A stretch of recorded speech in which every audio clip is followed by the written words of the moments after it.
MH17. At least 24 people have been arrested during rallies in New York, marking the anniversary of the killing of Eric Garner. He died while being arrested in 2014, sparking huge public unrest that still continues. Go! On the sidewalk! On the sidewalk! Stop hurting! The people!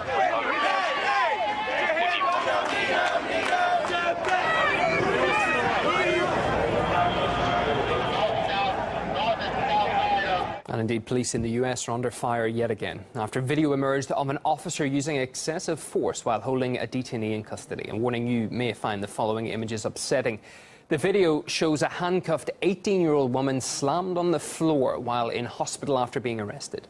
Conflicting official reports later described the actions of the officer as either, quote, escorting or rolling on the floor with the detainee. She apparently had a number of teeth knocked out and suffered a head injury. And she is now suing the police department. Another woman is planning to sue the police for illegally entering her home, finding her in a private situation and carrying on regardless. You have absolutely no clothes on? No! I don't shower! What is wrong with you? Esmeralda Rossi was taking a shower when officers arrived. That apparently didn't stop them from moving in to arrest her. Rossi was not charged with any crime, and speaking to RT, she said she feels humiliated.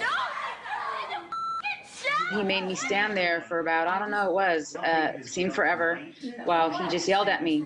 And every time I try to look away or fall down and try to hide my body, 3 times I asked and begged for him to cover me. He wouldn't. The second officer just stood there watching me. It was very degrading, very humiliating. And then my daughter to see this, really, I believe, hurt the most. I'm upset that he didn't get punishment.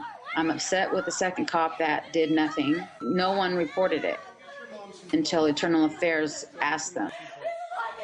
And this footage shows 28-year-old Sandra Bland's arrest earlier this month. She was hauled in for allegedly assaulting a police officer during a routine traffic stop. 3 days later, she was found dead in a cell in Texas, with authorities stating the death appeared to be suicide. But that is something vehemently questioned by Bland's family and friends, who have launched a campaign to demand answers on how exactly she died.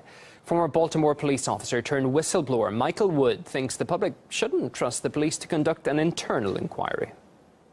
In Sandra Bland's case, the Texas Rangers and the FBI, they're trained in the same us versus them and the same go-to-war mentality that I was trained in policing.